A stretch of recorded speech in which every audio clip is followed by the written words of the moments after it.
हे राम शरणं मम, हे राम शरणं मम, हे राम शरणं मम, हे राम शरणं मम। हे राघव मैं आपकी शरण में हूँ, मेरी रक्षा करिए।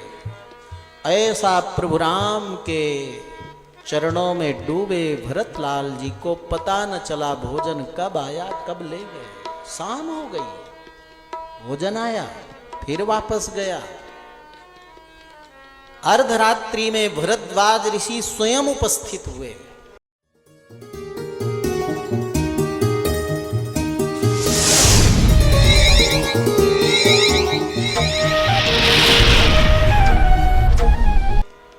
भरत,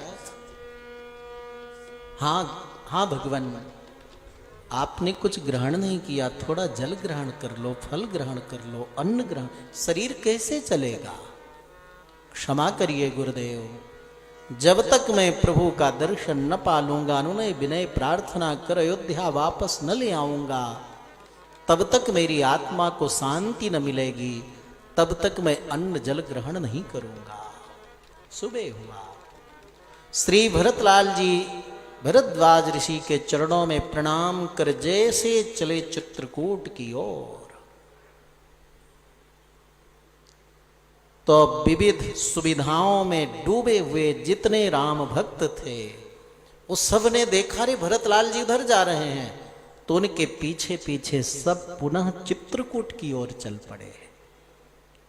महापुरुष संश्रयः, जीवन में महापुरुष का आश्रय इसीलिए जरूरी है कि आप जब प्रभु से विमुख होते हो, प्रभु को भुला देते हो, धन धान्य सुख सुविधाओं में प्रभु को भूल जाते हो, तो सत्पुरुष महापुरुष ये सदग्रंथ ये हमें भगवान के चरण शरण में जाने की प्रेरणा देते हैं। भरत चले चित्रकूट हो रामा, राम को मनाने। भरत चले चित्रकूट हो रामा, राम को मनाने। राम को मनाने, माता सीता को मनाने।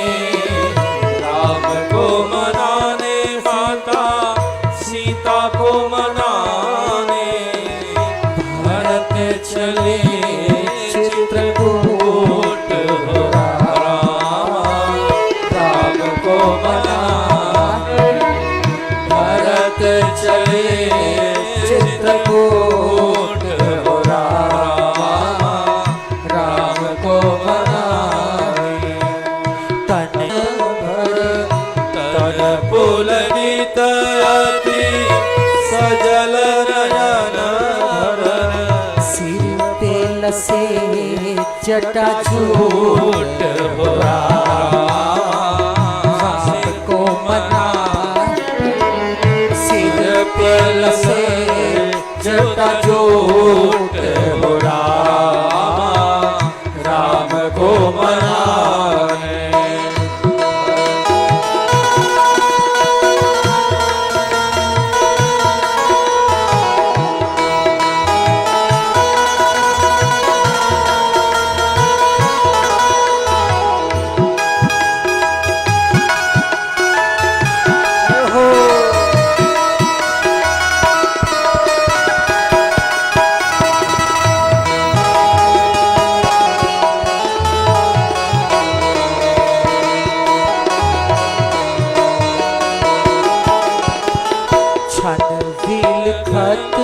छन प्रेम मगन मन, छन बिलखत छन प्रेम मगन मन। छन बिलखत छन प्रेम मगन मन, छन बिलखत छन प्रेम मगन मन। मन कर धीरज छोड़ हो रामा, राम को मना हे मन कर धीरज छूट हो राम को मनाने भरत चले चित्रकूट हो राम को मनाने भरत चले चित्रकूट हो राम को मनाने श्री रामा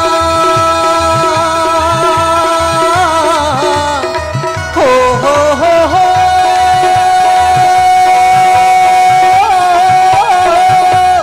श्री रामा भरत चले चित्रकूट हो राम को मनाने जड़ चेतन मग जीव घने रे जे चितए प्रभु जिन प्रभु है रे ते सब भये परम पद जोगु भरत दरस में तत्मर रोगु भरत चले चित्रकूट हो राम को मनाने भरत चले चित्रकूट हो राम को मनाने जाई छाया जलद सुखद बहई बर्बाद तसमग भयउ न राम कहो जस भावर तई जात भरत चले चित्रकूट हो राम को मनाने भरत चले चित्रकूट हो राम को मनाने राम को मनाने राम को मनाने राम को मनाने राम को मनाने राम को मनाने राम को मनाने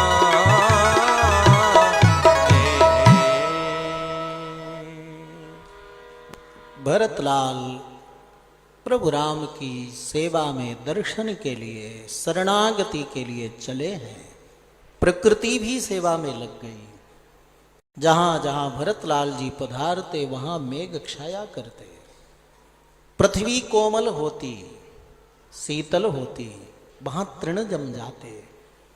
कौल भिल्ल वनवासी जितने थे सब दौड़ पड़े। भरत कहाँ जा रहे? प्रभु राम के दर्शन करने, शरणागति करने, प्रार्थना करने, अयोध्या वापस कराने के लिए जा रहे हैं। ये भाव सुनते ही सब दौड़ पड़े भरत की सेवा में। जैसे एक मुक्त जीव जब चलता है इस मृत्युलोक से वैकुंठ की ओर तो सभी सेवा में लग जाते हैं देवता। उसी प्रकार से क्या निषाद राजगुह, क्या पृथ्वी, क्या आकाश, क्या दिशाएं, क्या प्रकृति, क्या जड़, क्या चेतन, क्या कोलभिल और क्या भरद्वाज ऋषि, क्या रिद्धि सिद्धि, सब सेवा में लग जाते हैं। और जैसे श्री भरतलाल जी चित्रकूट के समीप पहुंचे हैं तो पैर लड़खड़ाने लगे। प्रभु राम के श्री चरणों को देख करके पहचान गए, दंडवत लेट गए और श्री चरणों के उस पावन धूल को लेकर स्नान करने लगे। कैसे मैं पैर रखूं? जहां प्रभु मस्तक रखे होंगे वहां मेरे चरण पड़ेंगे तो कितना दोष लगेगा। दंडवत करने लगे। संख्या अधिक थी लोगों की। आज भी चित्रकूट अरण्यमय लगता है, जंगलमय लगता है। तो उस समय लाखों वर्ष पूर्व तो और अरण्यमय रहा होगा। अनेक ऋषि मुनि तप कर रहे थे। आज भी चित्रकूट में भजनानंदी संत हैं। एकांतवास करने वाले संत हैं। टाटी घाटी घाट है ना महाराज, टाटी घाट में आज भी महात्मा भजन, हमारे अयोध्या में भजनानंदी महात्मा है, लेकिन थोड़ा भंडारा में भी मन लगता है। लेकिन चित्रकूट में टाटी घाट में तो निष्प्रिय महात्मा रहते हैं। हम तो जब भी कभी मौका मिले तो वहां जरूर जाते हैं।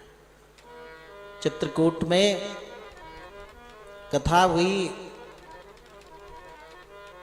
और एक बहुत सुंदर रमणीय स्थान, पंजाबी भगवान का महाराज जी कराए थे कथा, बिल्कुल मंदाकिनी के तट पर, और या जानकी महल वाले महाराज जी कराए थे। इतने संत आते भजन कथा में।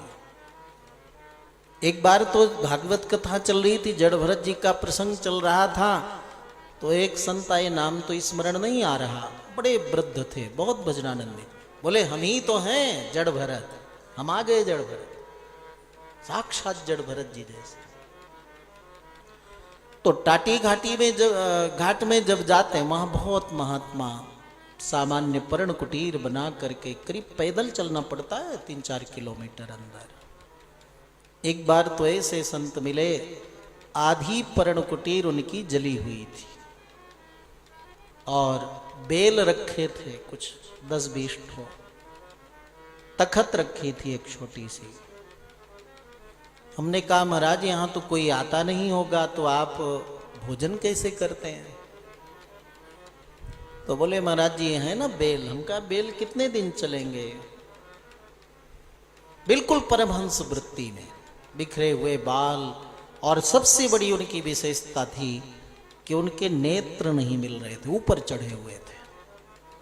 भजनानंदी महात्मा का जो नेत्र है साधक का ऊपर की ओर रहता है, क्योंकि उसका जो तेज है, उसका ज्ञान है, अगले में जाता है, अगले का तमोगुण रजोगुण अपने अंदर आता है नेत्रों के माध्यम से। अद्भुत प्रसन्नता उनके मुखमंडल में। हमने कहा बेल तो 2-4 दिन और क्या? बोले पत्ते हैं ना महाराज जी। हमने कहा पत्ते भी सूख जाते हैं, पतझड़ होता है। तो बोले मैया है ना, मैया का दूध पीते हैं। माने मंदाकिनी नदी तो मैया है और उसका जल दूध है। कभी मौका मिले तो वहां जरूर जाओ। ऐसे सैकड़ों संत वहां भजन करते हैं एकांत में।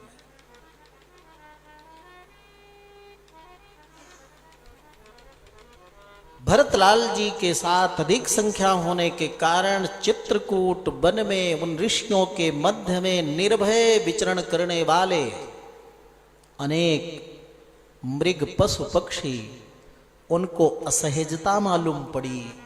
जो सहजता से निर्भय होकर के भ्रमण करते थे, ग्रामवासी अयोध्या वासियों को देख करके वो असहज हुए।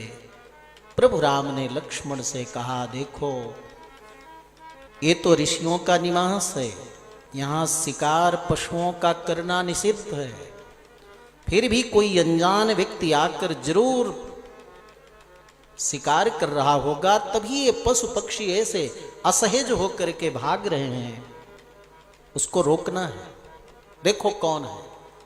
श्री लखनलाल जी प्रभु की आज्ञा पाते ही विशाल वृक्ष पर चढ़े, देखा रथ सेना अयोध्या की। तब तो महाराज लक्ष्मण जी का क्रोध फूट पड़ा। हमने पूर्व दिनों में भी बार बार आपको बताया है कि 4 धर्म का उपदेश देने के लिए परमात्मा 4 रूप में अवतार लेते हैं, श्री राम लक्ष्मण भरत शत्रुघ्न। और उसमें सामान्य धर्म राम जी, विशेष धर्म लखनलाल जी, विशेषतर धर्म भरत जी और विशेषतम धर्म शत्रुघ्न लाल जी के द्वारा हम सबको प्राप्त होता है। सामान्य धर्म माता पिता की आज्ञा का पालन करना, सेवा करना, राम जी से हमें सीख मिलती है। विशेष धर्म माता पिता की सेवा करो, आज्ञा का पालन करो, भगवान की भी सेवा करो, आराधना करो, इसीलिए मानव जन्म मिला है। लखनलाल जी ने करके दिखाया, प्रभु राम की सेवा की, लेकिन स्वातंत्र भाव से केवल प्रभु की आराधना करने से हमारे मन में अभिमान भी आ सकता है, प्रभु से दूर हो सकते हैं। इसलिए हमें अपने जीवन में किसी भगवत प्रेमी भक्त का संग चाहिए, उसके प्रति हमें श्रद्धा चाहिए,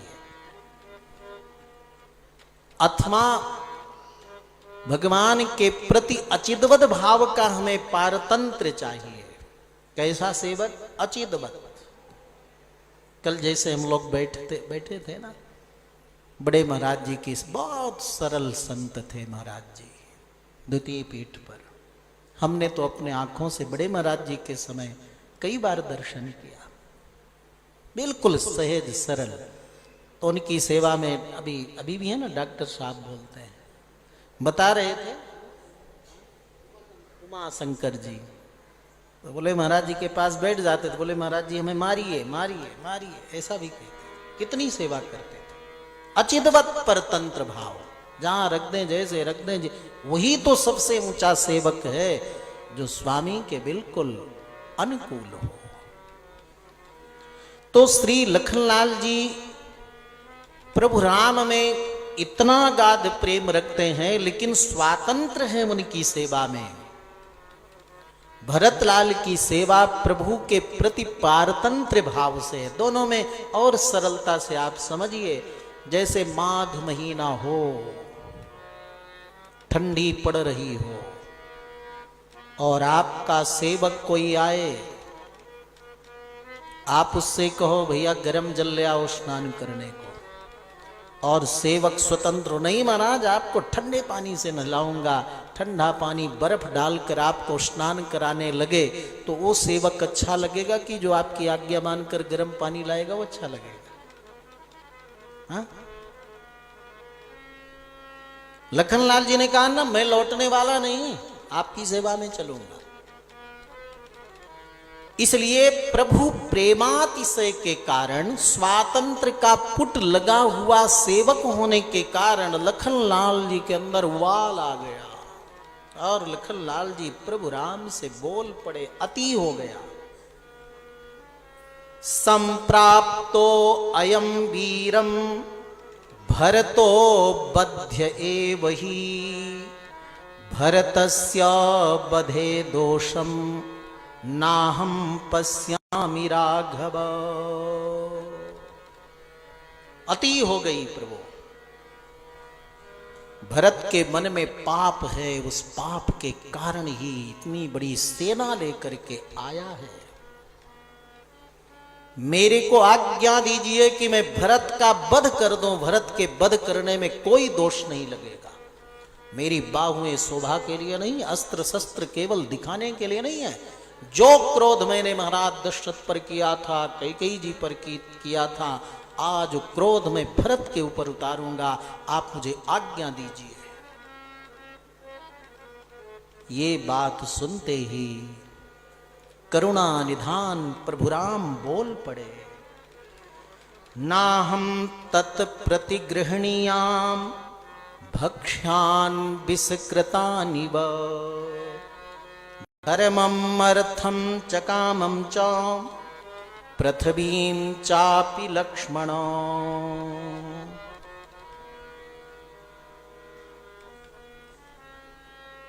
तुम भाइयों के सुख के अलावा मेरा अलग से कोई सुख हो, धर्म अर्थ काम मोक्ष की कोई अभिलाषा हो, तो अग्नि जला करके उसे भस्म कर दे। हे लक्ष्मण, तो एक छोटे से सामान्य राज्य सिंहासन राज्य के को लेकर के भरत के ऊपर इतना बड़ा आक्षेप लगा रहा है। अगर अगला कोई वचन तू भरत के लिए बोलेगा तो समझ लेना कि वो वचन भरत के लिए प्रयोग नहीं कर रहा, मुझे राम के लिए प्रयोग कर रहा। तुझे केवल सिंहासन दिखाई दे रहा है, आने दे भरत को, मैं भरत को कहूंगा अयोध्या का सिंहासन लक्ष्मण को दे दे और तू मेरे साथ वन में चल। मेरी आज्ञा का उल्लंघन भरत कदापि नहीं करेगा। जाना अयोध्या में राजा बन करके, भरत मेरे साथ वन में चलेगा। ये सुनते ही लखनलाल जी तो हिल गए, रो पड़े, चरणों में गिर पड़े। प्रभु इसीलिए कहते हैं बड़ों के सामने ज्यादा बोलना नहीं चाहिए। मेरे से बहुत बड़ा अपराध हुआ, क्षमा कर दीजिए, अपने चरणों से दूर मत कीजिए। प्रभु राम कहते हैं तुम समझ नहीं पाए, आज तक मेरे सेवक बनने का तुम्हें अधिकार नहीं, तुमने भरत के ऊपर आक्षेप लगाया। मेरे समझ से भाई भरत क्यों आ रहा है लक्ष्मण? स्नेहेनाक्रांत हृदयः शोकेनाकुलितेन्द्रियः द्रष्टुमभ्यागतो हेष भरतो नान्यथागतः प्रसाद्य पितरं श्रीमान् राज्यं मे दातु आगतः। मेरे समझ से भाई भरत इसलिए आ रहा है, मेरे बिना उसका मन अयोध्या में न लगा होगा। मां कैकेयी पिता दशरथ जी को अनुनय विनय प्रार्थना हठ करके प्रसन्न किया होगा और मेरे समीप मुझे वापस अयोध्या लौटाने के लिए वो आ रहा है और उसके मन में आने का कोई दूसरा भाव नहीं है। समझ गया प्रभु, क्षमा करिए। श्री भरतलाल जी चित्रकूट में दंडवती परिक्रमा करते प्रवेश कर रहे हैं कामदगिरि में। मिलता है सच्चा सुख केवल भगवान तुम्हारे चरणों में। मिलता है सच्चा सुख केवल भगवान तुम्हारे चरणों में। यह विनती है पल पल छिन छिन, यह विनती है पल पल छिन छिन, रहे ध्यान तुम्हारे चरणों में, रहे ध्यान तुम्हारे चरणों में। चाहे बैरी कुल संसार बने, चाहे बैरी कुल संसार बने, चाहे जीवन मुझ पर भार बने, चाहे जीवन मुझ पर भार बने, चाहे मौत गले का हार बने, चाहे मौत गले का हार बने, रहे ध्यान तुम्हारे चरणों में, रहे ध्यान तुम्हारे चरणों में। चाहे अग्नि में मुझे जलना हो, चाहे अग्नि में मुझे जलना हो, चाहे कांटों पर मुझे चलना, चाहे कांटों पर मुझे चलना हो, चाहे छोड़ के देश निकलना हो, चाहे छोड़ के देश निकलना हो, रहे ध्यान तुम्हारे चरणों में, रहे ध्यान तुम्हारे चरणों में। मिलता है सच्चा सुख केवल भगवान तुम्हारे चरणों में। चाहे संकट ने मुझे घेरा हो, चाहे संकट ने मुझे घेरा हो, चाहे चारों ओर अंधेरा हो, चाहे चारों ओर अंधेरा हो, पर मन नाटक मग मेरा हो, पर मन नाटक मग मेरा हो। रहे ध्यान तुम्हारे चरणों में, रहे ध्यान तुम्हारे चरणों में। मिलता है सच्चा सुख केवल प्रभु राम तुम्हारे चरणों में, प्रभु राम तुम्हारे चरणों में, भगवान तुम्हारे चरणों में। प्रभु चरणों में प्रेम, अतिशय अनुराग, समर्पण, श्रद्धा का भाव लिए श्री भरतलाल जी आगे बढ़ रहे चित्रकूट में प्रभु दर्शनों के लिए। मन में बड़ा संकोच है, बड़ा भय है। मेरी माँ ने जो किया है मैं कैसे प्रभु चरणों में मुंह दिखाऊंगा। शरीर डगमगा रहा, चलने में असमर्थ हैं, फिर भी एक ही दृढ़ निश्चय है भरत के मन में, यावन्न रामं द्रक्ष्यामि लक्ष्मणं वा महाबलम् वैदेहीं वा महाभागां न मे शांतिर्भविष्यति।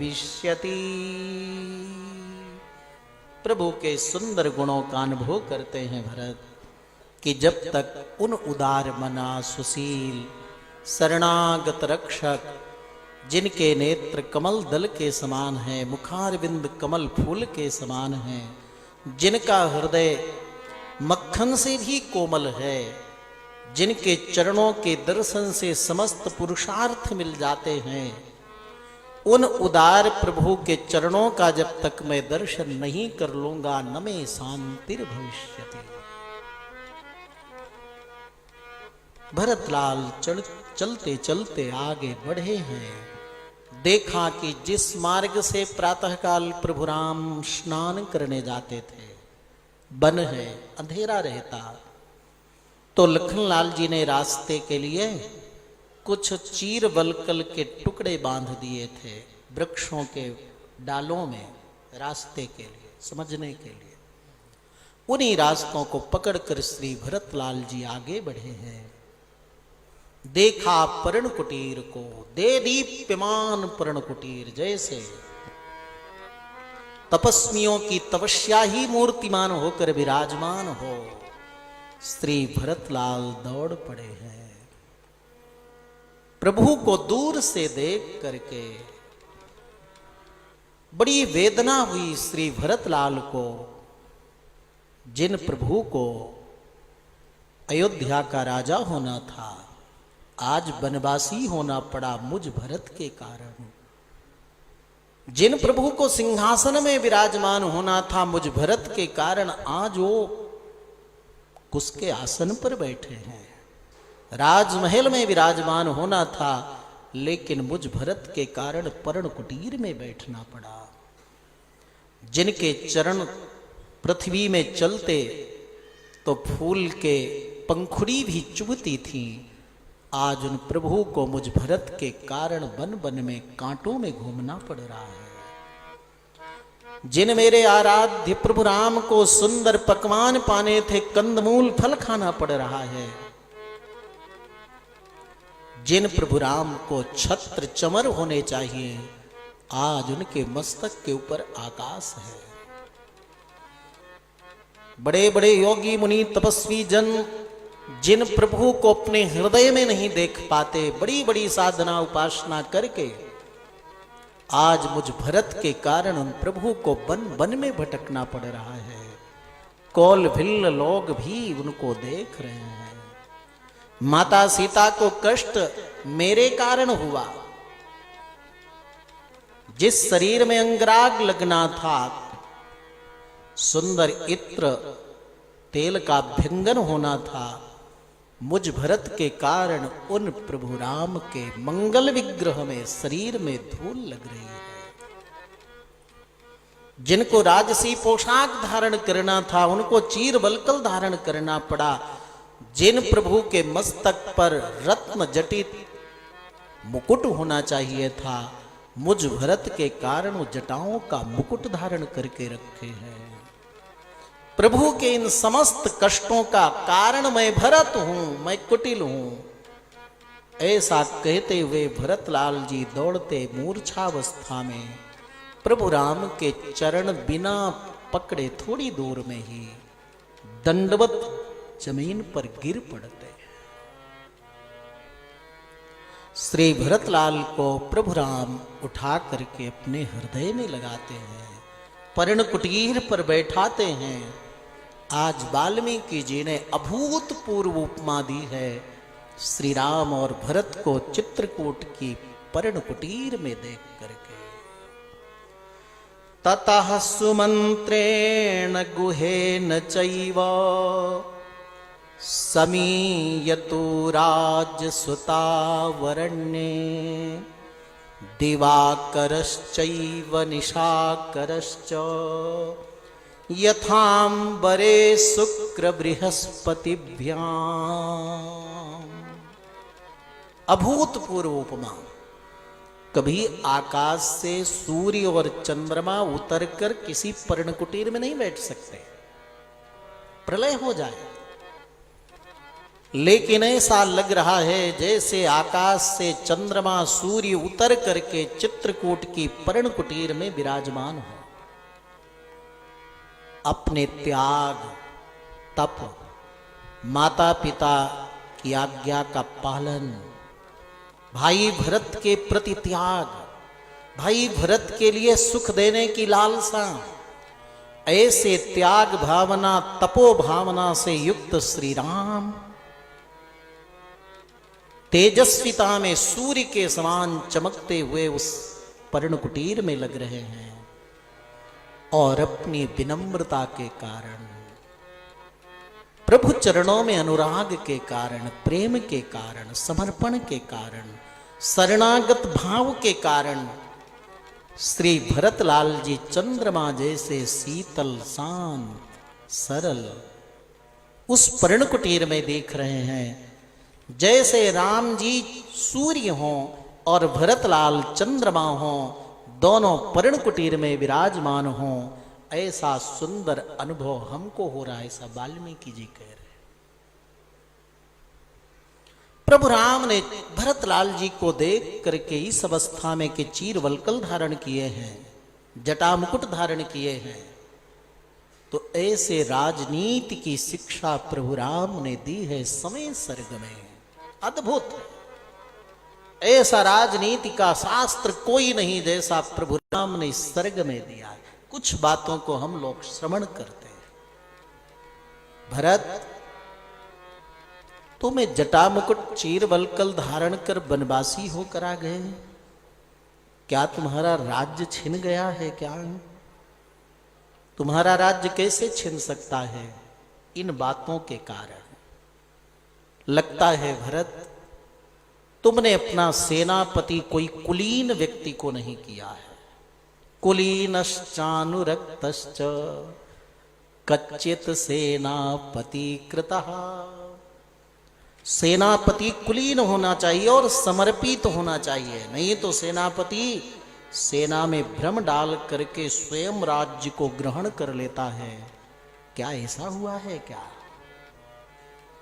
कुलीन व्यक्ति और स्वामी भक्त सेनापति कभी भी धोखा नहीं दे सकता है। तुमने क्या कुलीन समर्पित सेनापति नहीं किया था क्या? राजा को कुलीन और समर्पित सेनापति को रखना चाहिए। कच्चित सहस्रान मूर्खाणाम एकमिच्छसि पंडितम पंडितः ह्यर्थ कृच्छ्रेषु कुर्यात् निश्रेयसं महत्। हजारों लोग बड़ाई करने वाले सामने और पीछे हित न सोचने वाले ऐसे लोगों के कारण तुमने कहीं एक बुद्धिमान समर्पित स्वामी भक्त सेवक का त्याग तो नहीं कर दिया? क्योंकि जब कष्ट आता है, विपत्ति आती है, तो हजारों वे प्रशंसा करने वाले चाटुकार कभी साथ नहीं देते, हित नहीं करते, बल्कि वो एक समर्पित समझदार विवेकी व्यक्ति ही साथ देता है। कहीं तुमने ये भूल तो नहीं की? तुमने अपने समय को विभाजित करके सेवन किया है ना? कहीं राजमहल में ही घुस करके सुख का भोग तो नहीं किया? अपनी प्रजा का ध्यान रखा है ना? अपने लिए, अपनों के लिए, प्रजा के लिए, राज्य संवर्धन के लिए, राज के यश के लिए, कोष खजाने बढ़ाने के लिए ऐसे समय का तुमने सदुपयोग बांट कर किया है ना? नहीं किया, राज्य नष्ट हुआ। इसलिए तुम मेरे पास चीर वलकल धारण करके आए हो।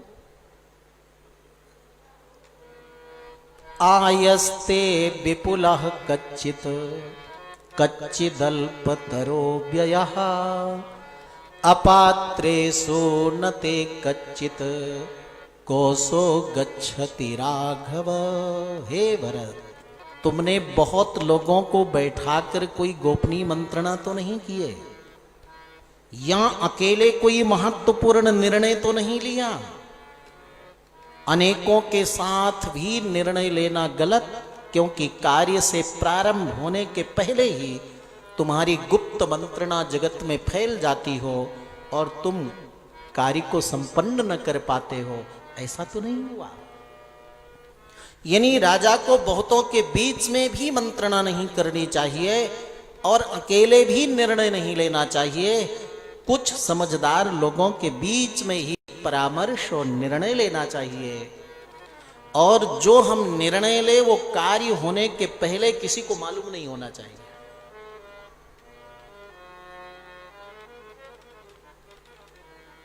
जिस बात को आज कोई नहीं कह सकता, जिस कारण हमारे देश के उत्थान में बड़ी कठिनाई है, उस बात को प्रभु राम कहते हैं, श्रेष्ठात् श्रेष्ठेषु कच्चित्त्वं नियोजयसि कर्मसु कच्चिन् मुख्या महोत्स्वेव मध्यमेषु च मध्यमाः। भाई जो लिखा है वो हम बता रहे हैं, हमारी बात मत मानना। प्रभु राम कहते हैं, भरत, जो जिस योग्य है व्यक्ति, उस योग्यता के अनुसार ही उसको तुमने पद दिया है ना।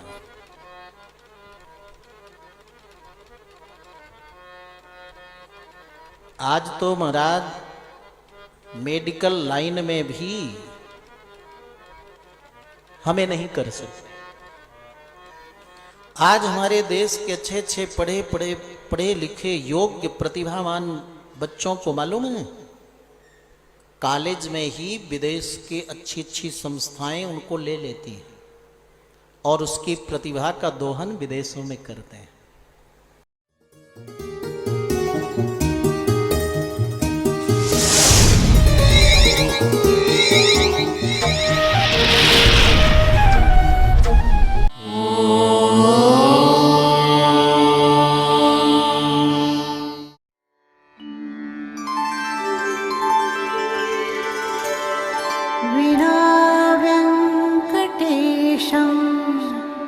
ननाथो ननाथः सदा वेङ्कटेशं स्मरामि स्मरामि।